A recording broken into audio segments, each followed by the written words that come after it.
મિત્રો, ગુજરાત ખેડૂત માટે ખુશ ખબર છે।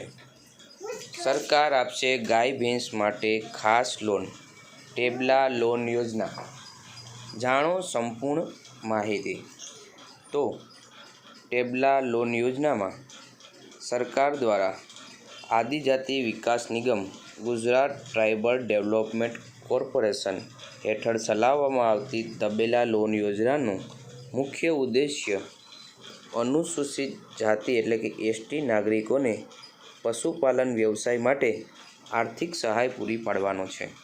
તબેલા લોન યોજના ખેડૂતો અને પશુપાલકોને ગાય અને ભેંસ માટે તબેલા બનાવવા માટે ઓછા વ્યાજદરે લોન આપે છે, જેથી તેઓ બેંક અથવા તો અન્ય સંસ્થાઓ પાસેથી ઊંચા વ્યાજ દરે લોન લેવાની જરૂર રહે છે।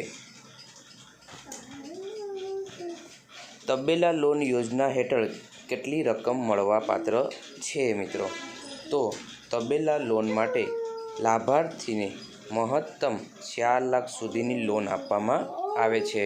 લોનનું વાર્ષિક વ્યાજદર 4% નક્કી કરવામાં આવેલ છે। લાભાર્થીએ કુલ લોનના 10% રકમ પોતાના ખર્ચે ફાળો આપવાનો રહેશે। જો લોનની ચૂકવણીમાં વિલંબ થાય તો વધારાના 2% દંડનીય વ્યાજ લાગુ પડશે। લોનની ચૂકવણીનો સમયગાળો ત્રિમાસિક હપ્તામાં કરવાની રહેશે। લાભાર્થીને નિયત સમય પહેલાં પણ લોન ચૂકવી શકે છે। હવે તબેલા લોન યોજના માટે પાત્રતા કયા છે? તો મિત્રો, તબેલા લોન માટે અરજદારે ગુજરાતનો નાગરિક હોવો જોઈએ અને અનુસૂચિત જનજાતિ એટલે એસટી વર્ગમાં આવતો હોવો જોઈએ।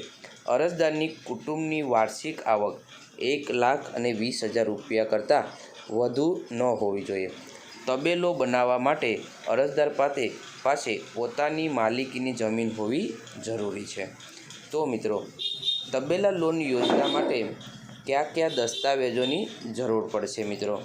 તો તબેલા લોન માટે આધાર કાર્ડ, રેશન કાર્ડ, અનુસૂચિત જનજાતિનું પ્રમાણપત્ર એટલે કે એસસી સર્ટિફિકેટ, આવકનું પ્રમાણપત્ર, જમીનના માલિકના દસ્તાવેજો, બેંક ખાતાની વિગતો એટલે કે પાસબુકની નકલ, પાસપોર્ટ સાઇઝના ફોટોગ્રાફ અને રહેણાંક પુરાવો જેમ કે લાઇટ બિલ, ગેસ બિલ વગેરે એક રહેણાંકનો પુરાવો હોવો જોઈએ। તો તબેલા લોન માટે યોજનાની અરજી પ્રક્રિયા કેવી રીતે કરવી? તો આપણે તબેલા લોન માટે સૌપ્રથમ ગુજરાત આદિવાસી નિગમની સત્તાવાર વેબસાઇટ આપવામાં આવેલી છે, એ વેબસાઇટ ઉપર જવાનું છે। તે પ્રથમ વખત અરજી કરી રહ્યા હોય તો સાઇનઅપ કરી અને વ્યક્તિગત એક આઈડી બનાવવાની છે। પછી હોમ પેજ ઉપર એપ્લાય ફોર લોન ઉપર ક્લિક કરવાનું છે। ત્યાં ટેબલા લોન યોજના વિકલ્પ આવશે અને તેને પસંદ કરવાનો છે। જરૂરી વિગત ભરી અને તમામ દસ્તાવેજો અપલોડ કરવાના છે। તમામ દસ્તાવેજો અપલોડ કર્યા બાદ એક સેવના બટન ઉપર ક્લિક કરવાથી તમારી અરજી સબમિટ થઈ જશે।